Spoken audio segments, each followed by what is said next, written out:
Salut à toi, j'espère que tu vas bien. Donc moi c'est Gaëlle, je suis mentor en rédaction, c'est-à-dire que j'accompagne des étudiants en master et en thèse à terminer leur mémoire ou leur doctorat, enfin leur thèse de doctorat, pour passer à autre chose. Et dans le cadre du témoignage que j'ai eu aujourd'hui avec Sabrina, elle est revenue en fait sur la reprise d'études, puisqu'elle a arrêté ses études pendant 30 ans avant de repartir sur un nouveau cursus en master et faire une formation à distance. Donc du coup, elle a cumulé le fait d'avoir arrêté les bancs de la fac pendant très longtemps et d'avoir un suivi pas toujours super efficace, enfin super présent dans le cadre de son master. Et donc elle revient sur son témoignage et notamment sur comment elle a abordé la rédaction de son mémoire. Donc si tu es en reprise d'études et que tu as arrêté depuis longtemps et si tu fais un master à distance, et ben, je pense que notre échange devrait t'intéresser. Belle écoute à toi. J'espère que tu vas bien. Donc en fait, je suis trop contente qu'on puisse échanger aujourd'hui sur la manière dont tu as vécu la rédaction de ton mémoire parce que en fait, il y a de plus en plus d'étudiantes qui reprennent des études en formation continue, donc c'est-à-dire le fait d'arrêter sa formation, d'avoir un boulot et après finalement de repartir dans les études. Et comme elles sont dans la vie active et qu'elles ont parfois une vie de famille bien remplie, c'est pas toujours évident de reprendre ses études et je pense que ton témoignage en fait pourra aider des étudiantes qui se retrouvent dans la même situation que toi, notamment en ce début d'année. Et donc j'aimerais bien qu'on aborde différents points ensemble si ça te va. Bonjour Gaëlle, merci de m'avoir demandé de participer à cet échange. Je pense que c'est important de pouvoir témoigner de son expérience et je suis trop contente. Ok, bon bah super. Ouais, je trouve ça important effectivement parce que du coup là ça fait plus de 3 ans que j'accompagne des étudiantes et j'en ai eu pas mal qui étaient en reprise d'études et c'est vrai que c'est souvent un peu les mêmes peurs ou les mêmes difficultés qui reviennent et je me suis dit ouais ça pourrait être intéressant en fait d'avoir les témoignages dès le départ comme ça peut permettre en fait de peut-être travailler différemment ou d'aborder les choses de manière un peu plus sereine en se disant qu'on n'est pas toute seule à être passée par là donc c'était pour ça que je trouvais ça intéressant. Donc je voulais savoir si tu pouvais nous décrire en quelques mots ton contexte de reprise d'études. C'est-à-dire voilà combien de temps t'as arrêté, quand tu t'étais arrêté, est-ce que t'étais arrêté à un niveau licence ou à un niveau master, puisque là pour le coup t'as fait un master, et pourquoi est-ce que t'as voulu reprendre, ce genre de choses. Voilà. En fait, je suis professeure des écoles, hein. Donc en fait, j'ai passé la licence. Ensuite, j'ai passé le concours. Après obtention du concours, c'est l'IUFM. Aujourd'hui, on appelle ça l'ESP, ça se passe à la faculté. Mhm. Et en fait, les 2 ans qu'on passait à l'IUFM, donc c'était l'année de préparation au concours, et la deuxième année, une fois que tu avais le concours, c'était la stagiarisation, donc le professionnalisme. Sauf que nous, à l'époque, on nous avait dit que ce qu'on faisait à l'IUFM, c'est compter pour un master. Or non, c'est pas du tout, ça ne compte pas comme un master. Donc une fois obtention du concours, le CAPE, tu deviens professeur des écoles. Donc après avoir fini, donc ça fait un peu plus de 30 ans, plus de 25 ans que j'enseigne, j'ai souhaité effectuer une reconversion parce qu'en fait, je me suis rendu compte que là où je travaille, on a beaucoup de migrants qui sont en difficulté, qui veulent apprendre le français et pas assez de formateurs. Donc je me suis dit pourquoi pas. Donc j'ai commencé à passer une certification professionnelle FLE. Ça ne suffisait pas et en fait on m'a demandé pour pouvoir enseigner auprès des migrants de manière plus régulière et de pouvoir les aider. L'exigence était le master. Donc j'ai postulé en master après presque 30 ans d'interruption Oui. et j'ai été acceptée. Et du coup, voilà. Donc j'ai passé master 1 et 2. Ok, d'accord. Et donc j'imagine que tu as une vie de famille à côté. Non, donc j'ai 2 filles, une fille qui a terminé son cursus et la deuxième qui était en première et terminale. Donc ouais, c'était chaud parce qu'il fallait aussi l'aider à préparer et puis la suivre. Donc oui, c'était pas c'est plus le travail, donc c'était une vie à 3 temps. Ouais, j'imagine. Et donc finalement, ça veut dire que ta grande, elle venait de passer un... Enfin, ça se trouve, elle venait de faire des études et... Elle venait de terminer, donc Ouais, elle a fini son master en droit, d'accord. passé le concours de juriste, donc elle l'a eu. Donc en fait, on était quasiment concurrentes sur les études. Quand je lui dis que je reprenais les études, elle était un petit peu surprise, mais bon, elle m'a bien encouragée. Ouais, Ouais, donc c'est super. ça compte beaucoup. Donc je pense que l'entourage compte énormément au niveau soutien. Il faut être bien entouré. Ouais, et puis comme ça, vous avez peut-être pu vous prévoir des petites sessions de révision de partiel ensemble et tout. C'est sympa. Tout à fait. Ouais. D'accord. Et du coup, tu avais eu un mémoire en Master 1 aussi, ou le mémoire c'était que pour le Master 2? C'était que pour le Master 2 parce qu'on avait pris en compte mes 25 années d'expérience professionnelle. Hmm. Donc, du coup, j'ai été dispensée en fait de certaines unités d'enseignement, certaines unités, et dont le mémoire de Master 1 en fait. Parce qu'on avait déjà passé un mémoire, nous, en tant que professeur des écoles en CAPE, donc ça s'est négocié comme ça en fait. Ok, d'accord. Et donc, t'étais dégoûtée de pas être dispensée du mémoire de Master 2 ou pas? Ouais, franchement, quand j'ai entendu, bon, déjà, c'était pas master professionnel, donc c'était cool. Ouais. Dit, tu feras un master de recherche, mais waouh, là, j'ai commencé à vraiment flipper. Je me suis dit, c'est quoi? Qu'est-ce qu'on me demande? Et bon, de but en blanc, quand on a eu, parce que j'ai passé quand même, faut quand même préciser que j'ai passé le master à distance, hein, c'est Ouais. un master à distance que j'ai passé, donc c'est important. On reçoit que les docs en PDF sur Moodle et débrouille-toi avec. Et c'est vrai que c'est pas évident quand on se prend ça de but en blanc après avoir arrêté X années et reprendre comme ça. Il y a des choses qui nous échappent et nous, enfin, j'ai quelque sorte perdu le fil puisque j'étais plus étudiante pendant. Hmm. Voilà. Et là, c'était pas évident parce que plus je lisais, plus j'avais l'impression que c'était du chinois.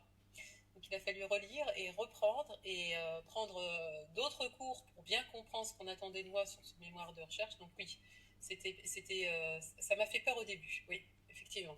Ouais, bah, je comprends en même temps. C'est vrai que le fait de faire un master à distance, ça doit rajouter pas mal de pression supplémentaire, mais vous aviez quand même un encadrant, ou en tout cas des cours de méthodo, où on vous a juste donné les PDF comme ça en mode, ben voilà, faut Alors, faire. on a eu la méthode se résumait à un PDF envoyé sur Moodle, donc voilà, Ok. et il fallait se débrouiller avec. Et c'est en fait ce que je regrette, quoi. Même si on est à distance, ça ne veut pas dire être à distance complètement. Un minimum de suivi aurait été un peu plus encourageant et puis motivant parce que on a beaucoup ont vite perdu pied et ont décroché et ont arrêté le master, hein, sur le groupe qu'on a sur WhatsApp. On est 5 à avoir tenu, quoi. Sur combien à peu près? On était 18. D'accord. Et tu penses que ça c'est essentiellement lié aux mémoires, ou il y a d'autres, c'est pour toutes les UE de manière générale Je pense que c'est plus lié au master à distance, en fait, parce Ouais, que on n'était pas suffisamment suivi. ouais. Et je pense que c'est ce qui est regrettable. Et en fait, je jette pas la pierre, hein. Je pense que les directeurs et directrices de mémoire sont tellement chargés, surchargés au niveau cours et puis pour encadrer les étudiants qu'ils n'ont pas suffisamment de temps, hein. Mais en même temps, nous qui sommes à distance, on a plus subi que ceux en présentiel, quoi, hein. Oui, ah bah c'est sûr. C'est sûr que. Mais après, le problème, c'est que aussi, je pense que quand tu proposes une formation, normalement, tu dois avoir l'accompagnement qui va derrière, parce que sinon, c'est pas. C'est ça.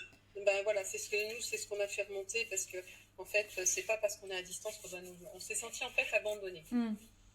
Ça aurait été un peu plus mieux si on avait été suivi d'une autre manière en fait.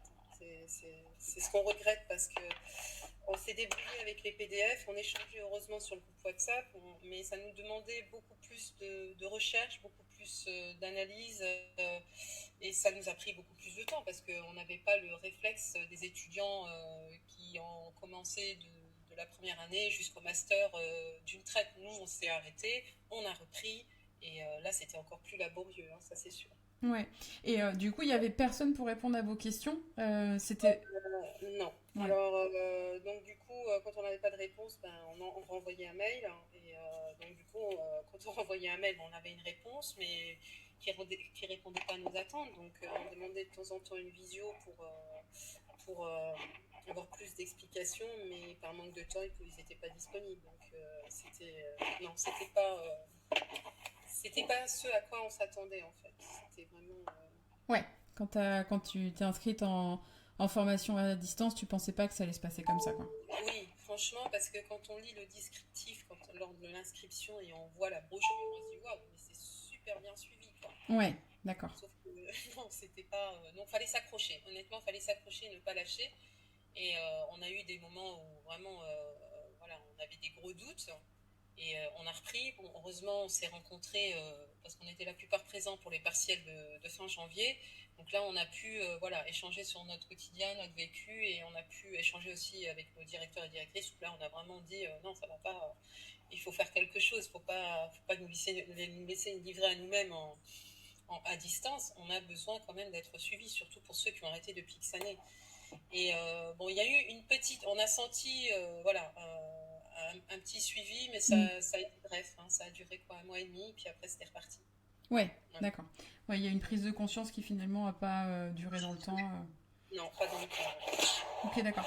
Mais parce que finalement, ça veut dire que même pour le mémoire, donc si tu me dis que tu as rencontré ton encadrant au mois de janvier au moment des partiels, il n'y avait pas de suivi mémoire à distance, genre une fois tous les 2 mois, on s'appelle, on se fait un petit point, ou une fois par mois, ou... Non, alors en tout sur l'année scolaire, j'ai eu une visio qui a duré 15 minutes. 2 autres visios étaient prévues mais qui n'ont pas été honorées. Donc, et suite à ça, j'ai reçu à la fin de l'année, au mois de mai, non, au mois de juillet, pardon, début juillet, je reçois un document avec tout ce qui a été amélioré sur mon mémoire. Alors que des fois, quand je l'envoyais, parce que j'ai envoyé quand même 4 fois, j'attendais 4 à 5 semaines, ce qui est énorme pour moi parce que ce temps-là, je pourrais travailler dessus. Et c'est ce qui m'a un petit peu déroutée. Ouais. Et d'ailleurs, t'es passé en deuxième session ou t'es quand même passé en première session parce qu'effectivement, le document... Alors, les masters qui étaient à distance sont passés en première session. Donc, moi, je suis passée en première session au mois de septembre. C'était tout de suite début septembre, jusqu'au 13. Donc, j'ai encore d'autres qui sont sur ma promo qui passent cette semaine. On est tous en septembre. En fait, ils ont privilégié les présentiels au mois de juin et début juillet. Et les distanciels étaient prévus jusqu'au 13 septembre sur début septembre pour la soutenance. Ok, d'accord. Et si c'était à refaire, si tu avais su que l'encadrement se passerait de cette manière-là, est-ce que tu aurais opté finalement pour un master en présentiel et pas en distanciel? Alors, honnêtement, professionnellement, je n'aurais pas pu. Oui, financièrement, d'accord. je n'aurais pas pu. Ok. J'aurais perdu moins de temps. Honnêtement, si j'avais pu te connaître en septembre, hein, je suis tombée sur toi par hasard en cherchant des informations. Comme on avait des PDF et il fallait des explications, je ne savais. Ça partait dans tous les sens. Hein, on est un peu perdu parce qu'on va dans tous les sens. On a l'impression de ne pas savoir ce qu'il faut faire. Et en fait, en suivant tes tutos, je suis tombée sur toi que je me suis rendu compte que voilà, c'est ça que j'ai besoin. Alors, c'est pas tant être à distance. À distance, ça me convenait totalement, mais c'était le manque de suivi. Et en fait, mes préoccupations, mes inquiétudes, les questions que j'avais, je les retrouvais dans tes tutos parce que j'étais pas la seule. Je me disais, tiens, je suis pas la seule à vivre ça. Et ça c'était sympa. Donc, oui. Et puis le suivi aussi. Je pense que c'est important. Hein. Pour certains étudiants s'y prennent peut-être un peu, sont à la bourre, s'y prennent un peu tard, mais on était plusieurs, nous, à s'y prendre dès le mois de septembre-octobre. Et avoir un suivi aussi irrégulier et pas efficace nous a fait perdre du temps. Si on avait été suivi dès le départ, hein, accompagné avec toi, dès le début, on aurait été peut-être moins stressé et ça serait passé plus sereinement. Ouais. Voilà, c'était ça. D'accord. Bon, je te remercie, c'est gentil. Ça peut me donner envie de contacter ton établissement pour leur proposer des encadrements mémoire. Mais... Ah oui, franchement. Ouais, d'accord.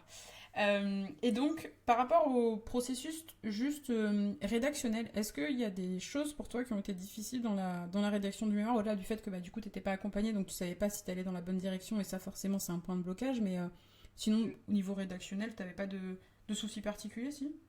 J'avais pas de soucis particuliers, mais c'était vraiment, comme tu dis, au niveau rédactionnel, bon, parce que j'ai entamé des choses, j'avais commencé, j'ai fait pas mal de choses, mais fallait tout recommencer parce que justement, j'avais pas les bonnes informations et je manquais d'informations et j'étais pas bien conseillée. Donc oui, c'était pour écrire, il n'y avait pas de soucis, mais c'était au niveau au niveau fond et forme où là, il y avait vraiment un manque. Et du coup, pas mal de choses que j'avais faites, c'était à la poubelle.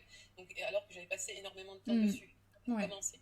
Donc oui, je pense que là, ce serait bien qu'il y ait ce suivi au niveau forme dans la méthodo et fond pour bien cibler et bien guider en fait l'étudiant pour qu'il ne parte pas dans tous les sens et puis éviter de perdre du temps aussi. Oui, parce qu'en plus c'est démotivant au bout d'un moment quand effectivement tu as donné tout ce que tu pouvais et que tu reçois un document, parce que je me rappelle que c'était un document de 3-4 pages où on te listait point par point tout ce qui n'allait pas et qu'il y avait une ligne de positif au début. Je peux comprendre effectivement que ce soit compliqué. Ouais, C'est vrai que c'est pas... Même si après je te l'avais dit qu'il n'y avait rien de méchant et que c'était pas de la critique négative, mais c'est vrai Oui. que quand on s'est débrouillé tout seul et qu'on reçoit ce genre de retour, on se dit bah mince en fait c'est pas normal quoi. Bah oui, c'est pas normal parce qu'on se dit j'ai passé je sais pas combien d'heures dessus et tout ce que je reçois c'est un feedback négatif alors que je courais derrière Quelqu'un pour un- te relire. voilà, pour me relire et que j'attendais 4 semaines à 6 semaines et pour avoir un retour et une seule phrase positive. De toute façon, on reste des élèves, les étudiants restent des élèves et moi, face à mes élèves, je les encourage. Donc, si on reçoit que du négatif et aucun feedback positif, à un moment, c'est déstabilisant, c'est déroutant parce qu'on se dit, waouh, ce que j'ai fait, c'est pas Ouais, bon.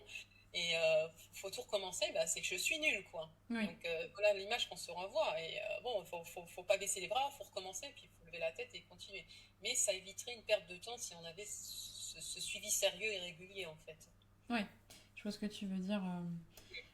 Et donc pour toi, c'est quoi le truc sur lequel on n'a pas finalement assez insisté quand quand t'as fait ta formation à distance c'est quoi? Enfin, tu considères que c'est sur quoi que t'as pas été suffisamment informé et préparé? Bah tout, hein. Franchement, que ce D'accord. soit le cas de la revue de littérature ou la partie recherche, tous les éléments que j'ai repris avec toi, ils n'ont pas été mis dans la méthodo que Ouais. j'avais, ils m'ont pas été expliqués. Donc t'imagines, pour moi, c'est des choses inconnues. Je savais pas du tout. Ah oui, d'accord, mais si je le sais pas, je peux pas le savoir, je peux pas le faire. Oui. Donc forcément. Et en fait, le fait que tu aies tout repris et que tu m'expliques, ah, ben, il faut faire comme ça, il faut faire comme ça. Donc c'était bon après. Bon, ben, je sais ce qu'il faut faire, donc je vais reprendre. Mais si on n'a pas ces infos, forcément, on est novice, on ne peut pas deviner, on n'est pas devin. Mm. Donc, du coup, voilà, c'est vrai que c'était ce manque de suivi et d'information pour pouvoir bien faire son travail. Enfin, je ne dis pas qu'il doit être parfait, mais aller dans le bon sens et aussi donner tous les outils pour y arriver. Et si quand on n'a pas ces outils, bah, on fait comme on peut. Voilà. Donc, je me mets à la place de pas mal d'étudiants qui se retrouvent comme ça. Et après, on s'étonne que pas mal décrochent. Ouais. Donc, c'est un peu dommage. Oui, non, c'est clair. C'est clair que oui, si t'as pas de mode d'emploi de comment on fait en mémoire, bah Tout forcément à fait. tu peux pas y arriver quand on n'a jamais fait. Oui, ça semble assez logique. Oui. Et donc, pour toi, ce serait quoi le meilleur conseil à donner à quelqu'un qui reprend des études après une grosse pause et qui en plus fait un master à distance pour mettre toutes les chances de son côté pour y arriver et puis pour sortir, enfin pour vivre le truc positivement parce que je suppose que tu l'as pas vécu très positivement donc Non, franchement, c'est là où j'ai vraiment vécu positivement, c'est quand j'ai commencé le suivi avec toi et que voilà, et une fois l'avoir obtenu et avoir soutenu, je me suis dit ouf, ça y est, on y est arrivé. J'y croyais toujours pas, hein. J'ai eu du mal à m'en ouais. remettre d'ailleurs parce que je me suis dit c'est pas possible, c'est fini. Et, et je me suis dit bon déjà, hein, le premier conseil c'est de commencer dès le début de l'année. Ouais. Les lectures, faut vraiment lire, faire des synthèses, prendre des notes. Faut pas hésiter dès qu'il y a une idée qui passe, avoir son carnet et hop. Moi, des fois, je suis en voiture, j'avais une idée, hop, je m'arrêtais, je l'écrivais parce que je me suis dit je vais oublier. Mm. Mais les lectures, faut vraiment beaucoup lire, faut beaucoup synthétiser. Après, commencer le suivi très tôt, il faut pas attendre. Et si on voit que on n'est pas bien suivi, il faut pas hésiter à faire appel à une aide extérieure comme Gaëlle. Hein, faut pas hésiter. Honnêtement, si je t'avais connu moi dès le mois d'octobre, j'aurais vécu plus positivement, très positivement, et j'aurais été sereine. Ce qui n'a pas été le cas. J'étais dans le stress jusqu'au mois de juin, quoi. Hein. Et ça, Ouais. je préférerais que les étudiants le vivent positivement parce que franchement, honnêtement, même si on a la meilleure volonté et qu'on commence dès le début de l'année, si le suivi n'est pas là, voilà. Et attendre 4 semaines, 5 semaines, 6 semaines pour un retour des premiers écrits, des premiers jets de mémoire, on compte les jours. On se dit, mince, j'ai déjà perdu une semaine, j'ai perdu un Ouais. mois. Donc, oui. C'est vraiment commencer dès le début de l'année, ne pas attendre arriver mars-avril pour commencer la rédaction de son mémoire, hein, surtout pas. Hein. C'est vraiment commencer dès le début de l'année, faire ses lectures, et puis si on voit qu'on est mal accompagné, ne pas hésiter à prendre une aide extérieure, hein, surtout pas hésiter. Ouais, mais moi souvent ce que les étudiants me disent c'est bah en fait si j'avais su que t'existais, je serais venue plus tôt mais je savais pas que t'existais quoi. C'est Donc ce que je t'ai dit, si j'avais ouais. été suivie avec toi dès le mois d'octobre, franchement, je l'aurais vécu, mais super positivement, parce que là, c'est ce que j'appelle un super suivi. C'est un suivi de qualité. Et c'est ce qui m'a aidé à tenir, en fait, tu vois. Et en fait, je l'ai découvert par hasard, parce que je me posais des questions, mais attends, comment je dois faire ça? J'ai rien dans mes cours là-dessus, j'ai rien dans la méthode. Donc, je vais sur le net et je suis tombée par hasard sur un de tes tutos et c'est là que j'ai découvert, tu vois. Et j'ai découvert trop tard, en fait. Donc, si je peux conseiller, faites appel à Gaël, hein, vraiment. Et pour la mise en page aussi, hein, vraiment super. Il m'a super bien aidé aussi pour boucler dans les temps la mise en page. C'était vraiment bien. Ouais. Bon, bah, c'est cool si tu es contente de notre accompagnement, mais je pense que voilà, après, c'est chouette effectivement, mais il faudrait qu'il y ait un suivi qui soit revu, en fait, déjà au niveau des établissements et proposer une sorte de référent mémoire pour que les étudiants puissent avoir accès à une personne en continu et poser leurs questions. Oui, Je tout pense à que ce fait. serait bien. Même pour la soutenance, Ouais. il ne donne aucune information, aucune explication. Ah Mm. oui, mais la soutenance se passe comment, hein? Alors on a juste quelques phrases en disant vous devez exposer pendant 20 minutes et puis après ça suivi de questions. Oui, mais comment je prépare ma soutenance? Qu'est-ce que je fais? Est-ce que je fais un PowerPoint? Qu'est-ce que tu veux? Qu'est-ce qu'il y a dans le PowerPoint? Qu'est-ce que je dois mettre dedans? Le fond, c'est quoi? Et voilà, mais on n'y avait rien de tout ça, hein.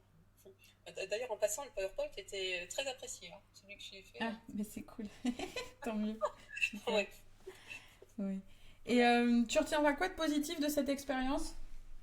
Ah ben, de t'avoir connu, hein, honnêtement. Non, trop mignon. Franchement, ouais, franchement, pour moi, ça a été une belle rencontre que je n'oublie pas et d'ailleurs que je continue à évoquer et puis que je transmets à d'autres collègues qui étaient en panique pour la soutenance. Donc, je leur ai donné tes liens là pour le tuto et Ah ça oui. leur a fait du bien. Ouais, Bon, je dis, c'est il ne faut cool. pas hésiter. Et vraiment, ouais. J'ai fait une belle rencontre, honnêtement. En étant à distance comme ça, bon, ça me convenait, mais le fait de travailler à distance avec toi, c'était autre chose. Là, vraiment, c'était un travail de qualité et tes échanges et puis tes feedbacks en tuto, avec tes petits tutos aussi, ça, j'adorais. Alors, vraiment, j'avais vraiment l'impression que tu étais à côté de moi, hein. Ouais.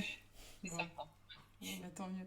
Mais après, ce qui est cool quand même, c'est que finalement, tu as validé ton master et là, tu vas pouvoir enseigner avec le public que tu souhaites accompagner. Et ça, Alors, c'est du quand même coup, super chouette. bah oui, j'ai soutenu, j'ai validé mon mémoire, donc j'ai finalisé mon mémoire et j'ai validé mon master. Et je viens d'avoir deux propositions pour enseigner le français aux migrants. Donc, je suis très contente. J'ai eu une proposition vendredi, le lendemain de la soutenance, et j'ai eu une proposition hier. Donc, Trop bien. ouais, je suis super contente. Là, c'est une belle reconversion pour pouvoir enseigner le français aux migrants. Donc, Ouais, et puis ouais. tu vas pouvoir commencer bientôt, quoi, finalement. Ouais, je commence ouais, au mois d'octobre. Donc, très contente. Ouais, et puis c'est cool aussi d'avoir le choix, finalement. Si tu as deux Tout à fait. propositions, c'est cool. D'accord. Ouais. Donc j'en garde ouais, un souvenir final mémorable, ouais, sur deux points, ta rencontre et l'obtention et qui débouche sur une nouvelle offre d'emploi. Ouais, tout à fait. Bon, mais c'est trop bien. Mm. Bah, je te remercie pour cet échange. Je sais pas si tu veux terminer en disant quelque chose d'autre ou si ça te paraît bien comme ça, si tu as un dernier conseil à donner à quelqu'un. Le seul conseil que je peux donner, c'est faites appel à Gaël parce que bon, honnêtement, ça a été une très belle rencontre et je te garde en mémoire parce que vraiment, ça m'a fait plaisir de te rencontrer et après, il faut s'y prendre tôt pour qu'elle puisse vous prendre en charge, hein. Ouais, je suis N'attendez pas le désolée. dernier moment, Ouais. hein, parce que je sais que tu as énormément d'étudiants à suivre et à un moment, tu peux plus. Donc, il faut vraiment s'y prendre à l'avance et vraiment commencer dès le début de l'année, hein, vraiment.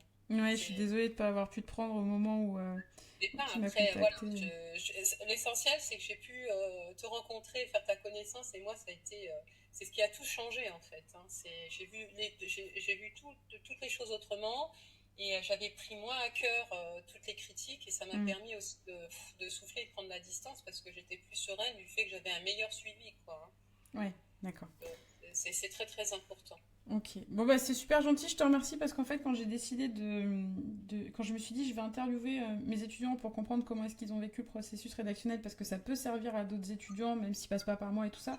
En fait, je m'attendais pas parce que à chaque fois que je demande bah, c'est quoi que tu retiendras, en fait, quasiment tous les étudiants me disent bah, c'est toi et en fait, ça me touche vachement. Et alors que c'était pas du tout le but de faire de l'autopromotion en parlant de ça, mais Le conseil que je peux te donner, c'est continue parce que tu as, ça dans les tripes et tu es faite pour ça en fait. Hein, et tu le fais avec ton cœur et tu le fais tellement bien et tellement sérieusement que voilà, on peut pas.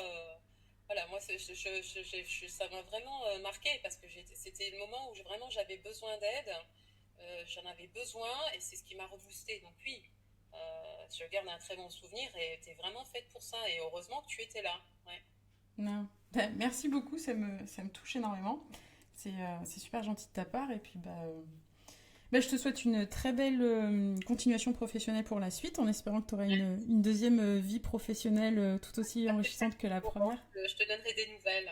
Ouais, bah ouais, avec grand plaisir. Bon, bah, je te remercie.